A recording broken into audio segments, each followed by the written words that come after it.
Os senhores estão aqui na parte baixa da Sainte-Chapelle. Eu me lembro que, como muitos anos atrás, quando eu visitei a Sainte-Chapelle pela primeira vez, eu pensei que esta fosse a Sainte-Chapelle quando entrei. E achei tão bonita a parte de baixo que eu tive uma pequena exclamação. Mas que em mim quer dizer muito, porque eu não sou muito exclamativo. Eu fiquei encantado, mas me disseram para subir logo, porque o fluxo dos turistas estava subindo, porque a Sainte-Chapelle era em cima. Que esta era a parte para os servidores. Como os habitantes do palácio eram muito numerosos, e o rei gostava de assistir missa com todos juntos, celebrava-se uma missa aqui embaixo, outra em cima. Não cabiam todos em cima. Então os servidores que estavam aqui embaixo, e lá em cima estava o rei, com a sua corte. Mas os senhores, eu chamo a atenção dos senhores para uma coisa que, pelo menos para mim, chama muita atenção, que é o seguinte: há qualquer coisa das proporções, já desta parte baixa, que estão inteiramente fora do que se está habituado a ver em matéria de igreja. Porque se perguntar se isto é alto, nos dir-se-á que não. Se perguntar se isto é baixo, dir-se-á que baixo, a palavra é um pouco forte para se dizer que isto é baixo. Mas que isso tem uma proporção especial para quem ora, que é a seguinte: sentir-se num ambiente muito elevado, mas ao mesmo tempo muito íntimo. E como que recebido por Deus no seu gabinete mais íntimo, na sua sala mais interna, numa perspectiva que concilia a elevação com a intimidade. Como é que se consegue isto? Consegue-se desta maneira. Os senhores notam que as colunas são muito esguias, são tênues, não são colunas fortes, atarracadas, mas todas elas abrem-se como se fossem palmeiras, cujas folhas se encontrassem no teto. E se abre de modo tão harmonioso, tão gradual, tão perfeito, que a pessoa tem uma certa impressão de que fica lá no alto teto, onde os fustes das palmeiras, as folhas das palmeiras se encontram.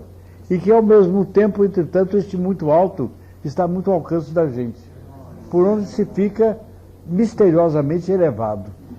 E na intimidade se tem a ideia de uma grande sensação, de uma grande elevação. E na elevação se tem a sensação de uma grande intimidade. O homem mede toda a grandeza de Deus, mas se sente elevado até Deus.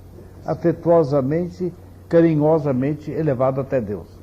Os senhores notarão que as colunas formam uma espécie de chegam atrás e formam uma espécie, tem colunas nas paredes, formando ogivas aderentes às paredes, e depois tem as ogivas que estão fora das paredes e que formam as tais palmeiras.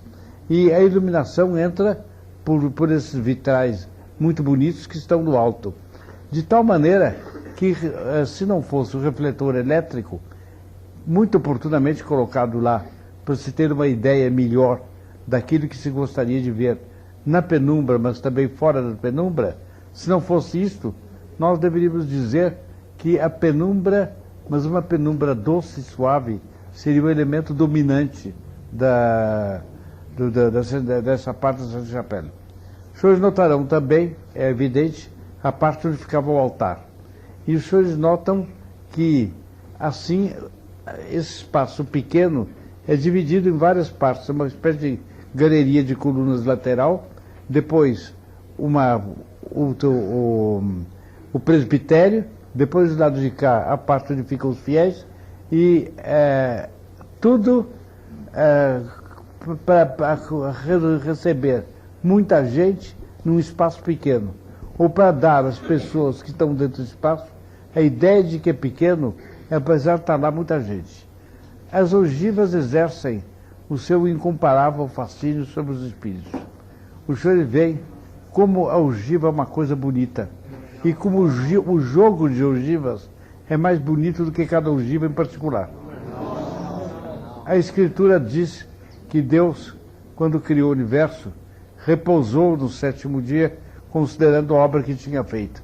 E que se lhe tornou patente que cada coisa era bela, mas que o conjunto era mais belo do que cada coisa. Aqui os senhores encontram isso. Todas as colunas são belas. As pinturas as tornam mais belas ainda. Mas o conjunto é muito mais belo do que tudo. Colunas, vitrais, tudo. O mais belo é o conjunto. Podemos passar para frente.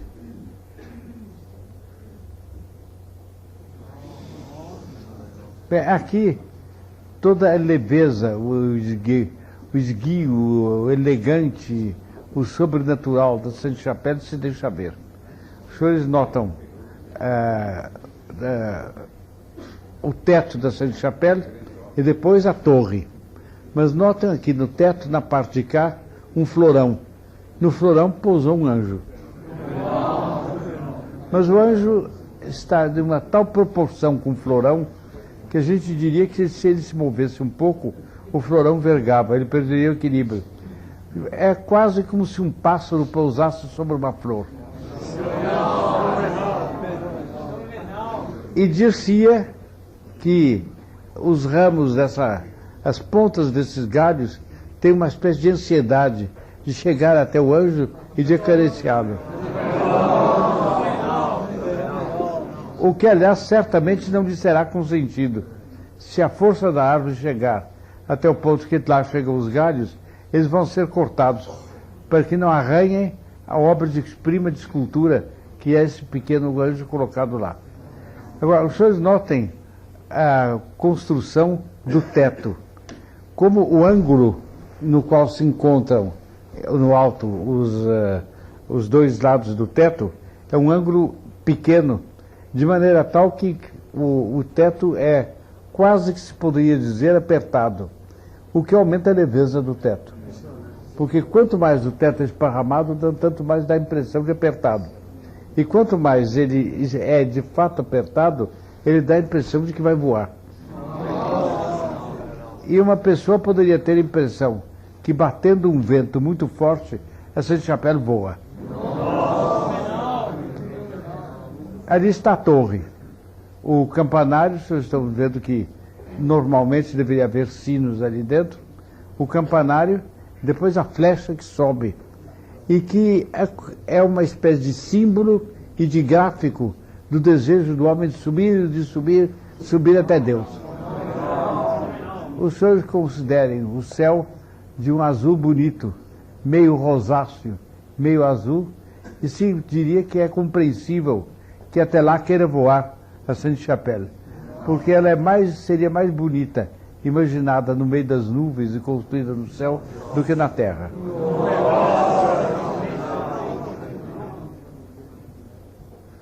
Para frente, meus caros.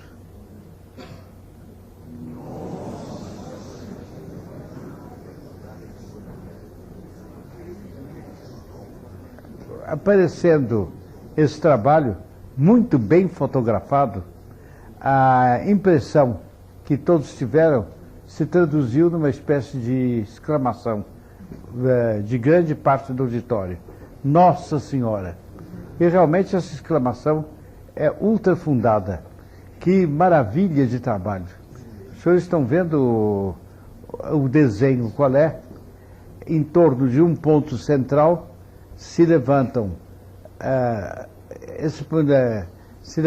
para cima umas como que ogivas ou como que labaredas de fogo, umas figuras assim que tendem a subir.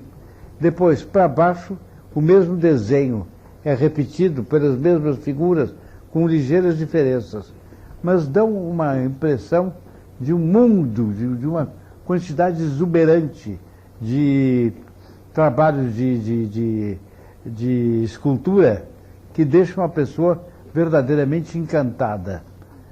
É uma espécie de... substitui um vitral. É tão bonito que dá a impressão de um vitral.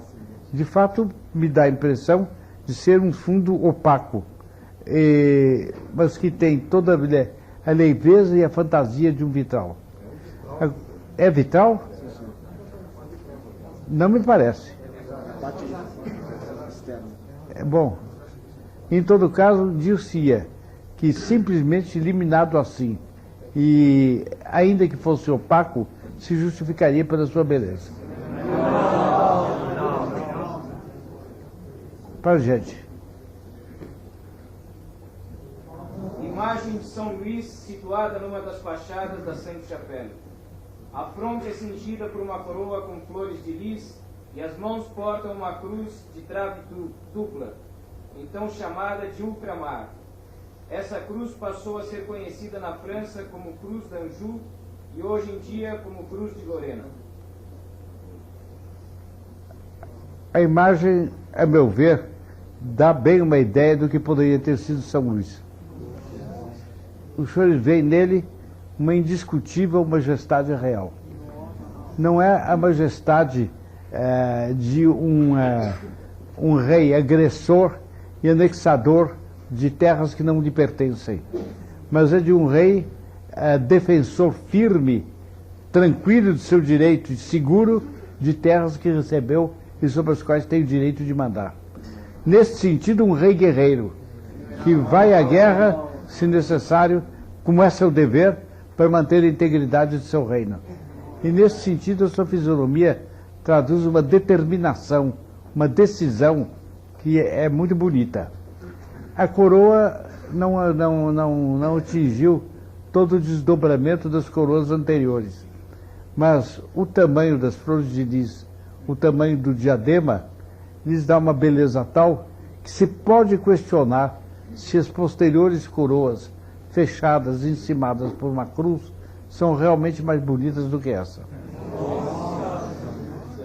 A coroa, mais a fisionomia do rosto, mais a atitude do corpo, dão a impressão de uma calma, uma segurança no direito e uma decisão de ir a qualquer extremo, no caso de ter que lutar, que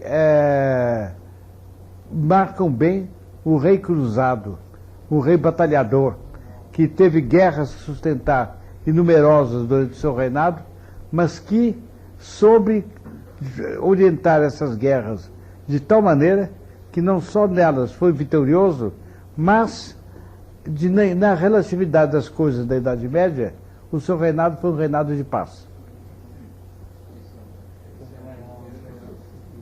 Para frente.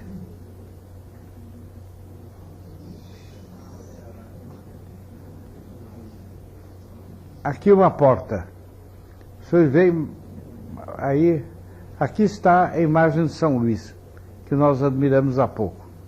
Aqui está a porta, e a porta encimada por uma espécie de ogiva, um triângulo, com aqueles desenhos que nós comentamos há pouco, aqueles movimentos que nós comentamos há pouco, e que se repetem de algum modo em alguma coisa que não é um terraço, mas que seria a maneira de um terraço em cima.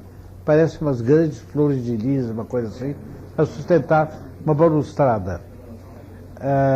Os senhores podem perceber aqui, na fotografia igualmente muito bem tirada, o encanto das pedras velhas. São pedras que você percebe que estão há séculos aí. Ninguém tocou nelas. E elas têm uma certa poesia intraduzível, indescritível, inefável, que é própria pedra velha. Adiante.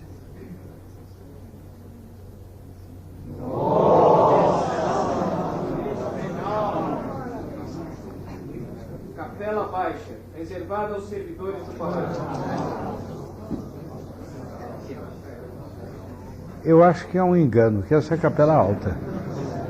É a capela do rei. Os senhores têm a impressão de que o papel do vitral é tão grande que se poderia dizer que a capela é de vitral. O que há de pedra é o necessário para suportar os castilhos dos vitrais e para escorar o teto. O resto é vidro ou é cristal tão bem trabalhado, na diversidade de cores, na precisão do desenho, na elegância das formas, que é quase inimaginável. A gente, quando entra e vê isso, tem a impressão de que algo de impensável se realizou. A ideia é essa. Não pensei que nesta terra fosse possível, com os elementos desta terra, fazer uma coisa assim tão parecida com o céu. Realmente, isso se tornou possível por causa da fé. Quer dizer, se não fosse a inspiração dada a um artista, os senhores viram a lenda encantadora que se relaciona com isso, com esse artista, e se não fosse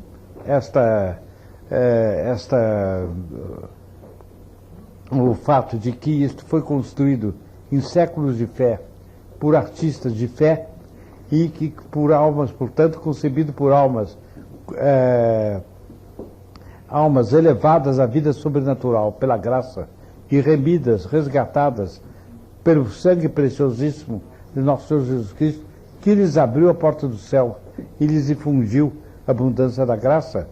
E o homem não conceberia isto. Mas eu digo mais. Aí os senhores podem ter uma ideia do que eu penso a respeito do estado do mundo hoje em dia e para onde ele caminha. Os senhores comparem isso com uma construção moderna qualquer.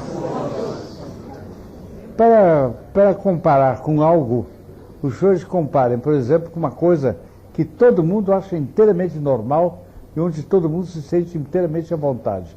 O Anhembi, aqui em São Paulo. Comparem o Anhembi com isso, a comparação nem sequer é possível. Agora, na realidade, a maior parte de pessoas que vai ao Anhembi se sente mais à vontade lá do que aqui. Não sei se os senhores compreendem o que significa de decadência de alma sentir-se melhor no Anhembi do que aqui.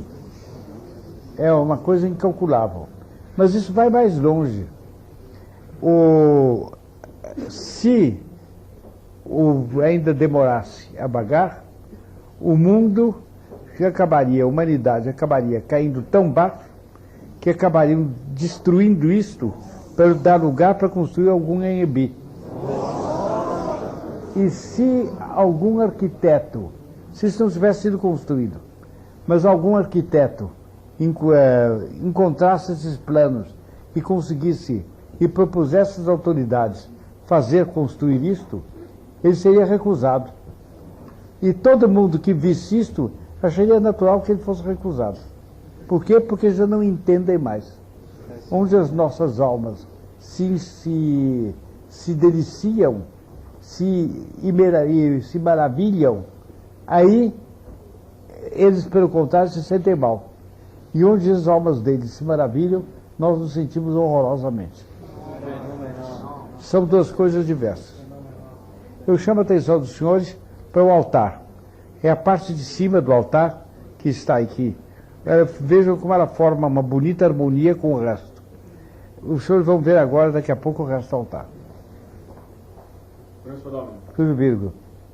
Se não nos trai a memória, o senhor, uma vez, comentando a ação de chapéu, o senhor teria dito que o senhor vendo a ação de chapéu, teve a sensação de que via um velho conhecido, e ao mesmo tempo que o senhor via expressos aí certos lados da alma inocente que o senhor nunca tinha visto expressos em nenhuma outra coisa no mundo nenhum, nenhum outro monumento no mundo. Não sei se era isso mesmo que o senhor disse, se exprime o que o senhor pensa, e se o senhor podia dizer um pouco por quê. Eu não me lembro de ter dito isto, mas isso tem uma bela parcela de probabilidade de ter sido dito, porque está muito próximo do meu pensamento. Eu talvez precisasse um ou outro pontozinho, aqui desse matiz um outro pontozinho, mas é o que eu penso. Quer dizer o seguinte, um velho conhecido, não é só um velho conhecido. Quando eu tive a sensação quando eu vi a Sainte-Chapelle, Depois do primeiro momento, que foi de me deixar penetrar, de me deixar embeber pelo maravilhamento completamente, e poder então depois me dar conta da coisa, etc., eu tive a impressão de um velho conhecido com uma atriz. Eu não seria capaz nunca de imaginar uma coisa dessa, eu não sou um artista. Mas eu tinha a impressão de que velhos desejos meus queriam isto. E que eu me encontrava, de um jeito ou do outro, face a face a um grande velho ideal. Esse era o fundo da coisa.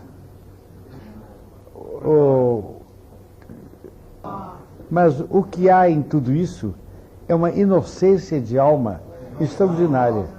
Isso se poderia chamar a Capela da Inocência.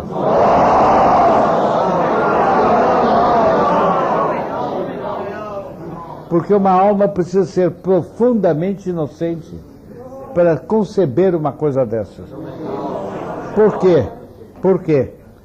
Porque isto aqui empolga, não tem dúvida, mas empolga sem produzir torcida, sem produzir sensações excessivamente fortes, sem produzir nada de intemperante.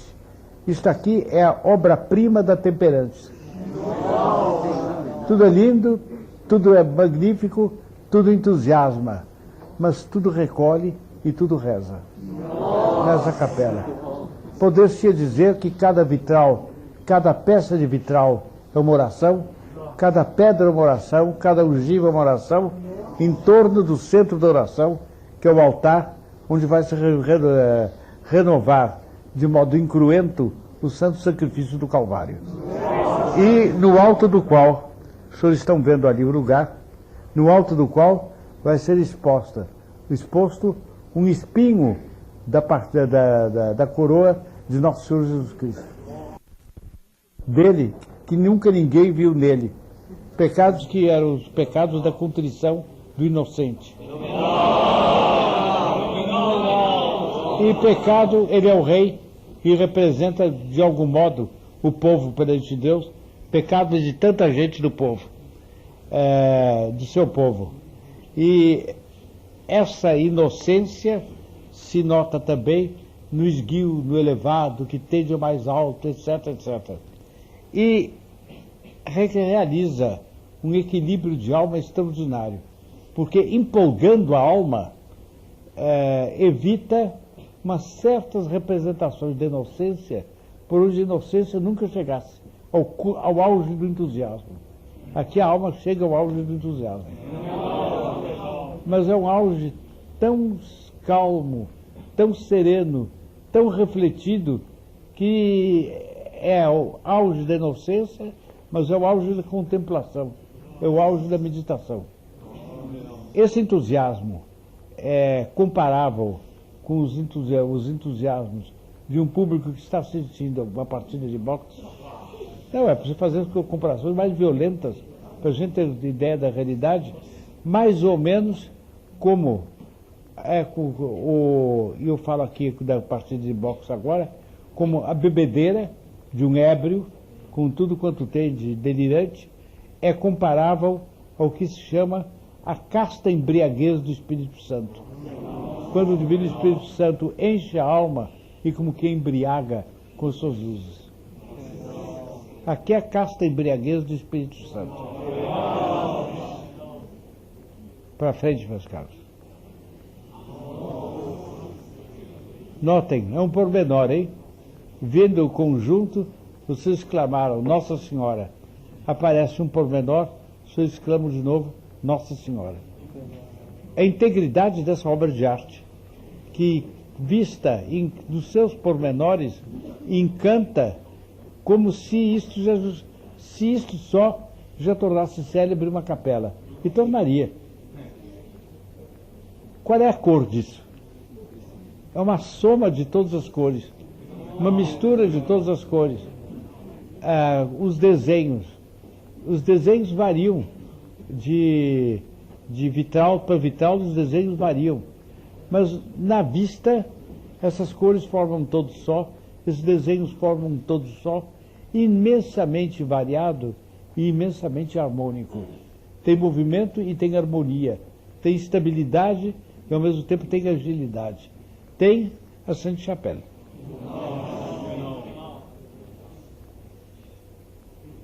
Os senhores dir-se-ia que a imagem recebeu influência da Sainte-Chapelle na qual foi colocada.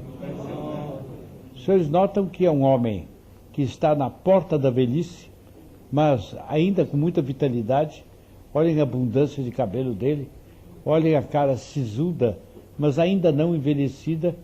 Olhem o corpo dele, que a gente percebe que é um corpo que já sofreu o embate de 1000 esforços, mas ainda se conserva vigoroso e varonil. E olhem a serenidade dele, como quem olha com calma e de consciência tranquila para um magnífico passado que foi para trás, e olha com calma e com confiança da providência para o que lhe resta viver. É um santo. Agora, eu convido os senhores a fazerem comparação desses santos com os santos de heresia branca. Esses bonequinhos feitos de gesso e pintados com face cor-de-rosinha, sem barba, imberbes, e dando sorrisos bobinhos, olhando para as coisas, sem entender do que se trata. Ali não, é um homem cheio de sabedoria, que tem experiência da vida e, sobretudo, experiência das coisas da religião, da vida interior, e que continua para frente na sua caminhada. Trazer o gládio na boca é o símbolo do batalhador, do cavaleiro, daquele que luta. Eis que há pouco está afirmada a ressurreição, que ele tinha morrido e estava vivo. Bem, e acaba dizendo que ele tinha as chaves do inferno. A ideia da batalha, quer dizer, ele vencerá e atirará ao inferno os inimigos impenitentes dele, está presente aí. É uma glorificação da justiça de Deus.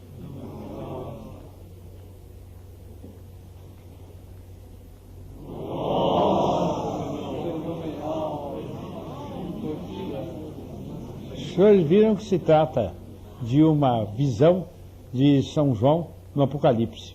Portanto, uma coisa inspirada. Os senhores procurem nas igrejas que os senhores conhecem uma imagem que representasse Nosso Senhor com gládio na boca. Bem, eu vou dizer mais. O susto que teriam muitos fiéis se vissem essa imagem. Eu acho que não eram capazes de rezar diante dessa imagem. Pois bem, se nós tivéssemos uma imagem dessas, eu arranjaria um altar para ela na TFP.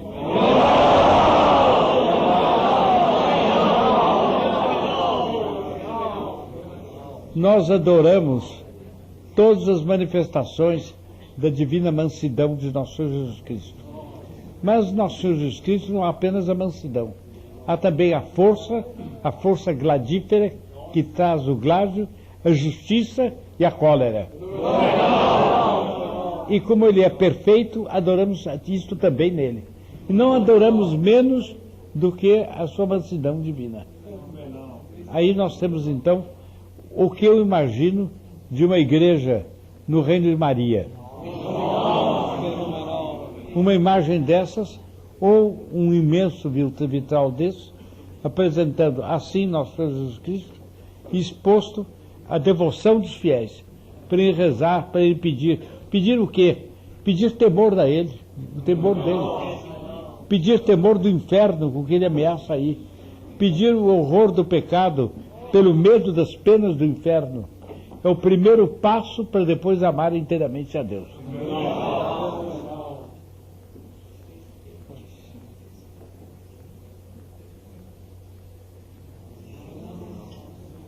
Este outro vitral representa o primeiro cavaleiro do Apocalipse, armado de um arco e cavalgando um cavalo branco.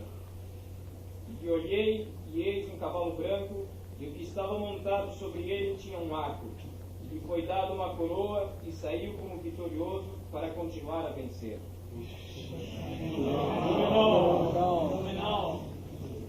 Os senhores veem a fisionomia profundamente contemplativa desse cavaleiro, que entretanto tem um arco. Os senhores percebem aí na mão direita dele uma flecha. Um cavaleiro, portanto, que está pronto para a guerra, mas que olha para as coisas do céu, que são a causa pela qual ele vai lutar. A ideia da Guerra Santa está muito presente aí. Mas eu gostaria de fazer ver aos senhores uma outra coisa para a qual aqueles dos senhores serão diversamente sensíveis. É a beleza da cor verde do traje dele. Os senhores encontram verdes de toda espécie por aí. Mas vejam que beleza dessa cor. E a beleza dos jogos de luz nessa cor. Depois, o cinto de um vermelho profundo, mas bem bordô, com essas taxas de ouro. E a majestade disso, como confere bem com a coroa real de flores de lis que estão na cabeça desse cavaleiro. É um conjunto de concepções artísticas medievais grandiosas.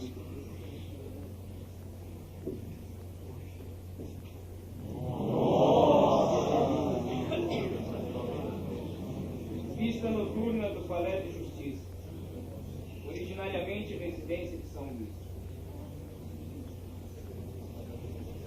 O senhor vê ao longe Notre-Dame, mais perto a Sainte-Chapelle, e aqui o Palais de Justiça.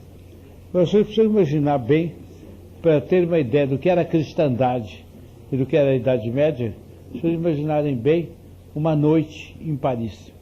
Sem esses holofotes, o escuro da noite, a cidade inteira dorme nos conventos, numa outra casa particular, onde há pessoas particularmente, especialmente piedosas, alguém reza, patrulhas a cavalo percorrem em todos os sentidos as ruas para proteger os transeuntes raríssimos, mas que às vezes são forçados a ir de uma casa para outra para falar com um doente, falar com alguém que está morrendo, um tabelião que vai fazer um testamento, alguma coisa assim.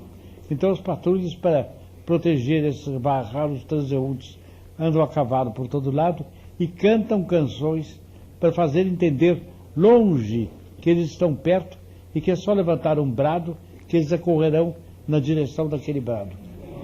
Mas esses são ruídos que apenas cortam de vez em quando à noite. A cidade dorme. Na Sainte-Chapelle e Notre-Dame, o Santíssimo está no Sacrário. No Palácio de São Luís, dorme um rei que é um santo. E que ordena com santidade todas as coisas do seu reino. E assim, a história da França flui gloriosamente, tranquilamente, como flui o Sena aos pés do palácio. Olhem a beleza da fachada do palácio, que é quase toda ela medieval. Embora as janelas e ali, no último lance, um frontão em cima dos olhos, falem mais em renascença, são os desfiguramentos. Para frente. Ali é o Palácio de Justiça, com talvez o portão mais bonito que eu tenha visto em minha vida. Não sei se o portão é apresentado depois, mas é dourado e preto, encimado pelas armas régias da França. É um portão muito posterior. Dá-me a impressão de ser mais ou menos do tempo de Luís XIV. Seria certamente muito mais bonito se fosse ogival, mas assim mesmo ele é lindíssimo. Visto assim, não dá talvez para a gente se dar inteiramente conta dele, mas algum dia que apareça uma foto deles, talvez se comente aqui no auditório.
Eu deploro profundamente que um obstáculo impeça que o portão seja visto de alto a baixo.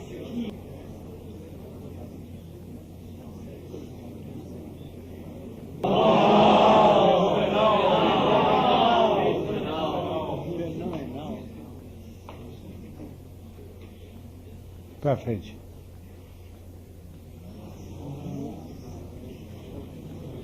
Mesmo Palácio de Justiça visto de cima.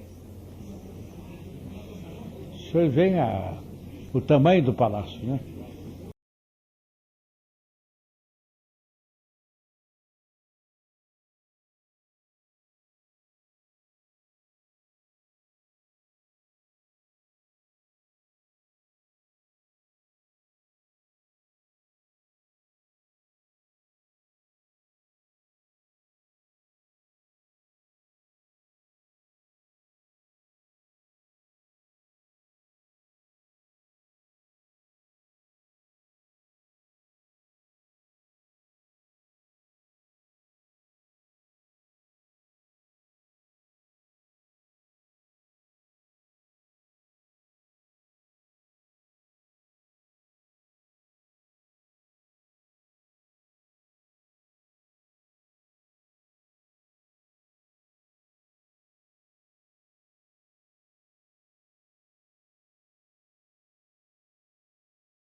rodeado de 7 candeeiros e 7 estrelas. No Apocalipse, assim descreve São João a cena. E voltei-me para ver quem falava comigo. E voltado vi 7 candeeiros de ouro. Logo que o vi, caí diante de seus pés como morto. Porém, ele pôs a sua mão direita sobre mim, dizendo: Não temas, eu sou o primeiro e o último, e o que vive e fui morto. E eis que estou vivo pelos séculos dos séculos, e tenho as chaves da morte e do inferno.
que São Luís trouxe a pé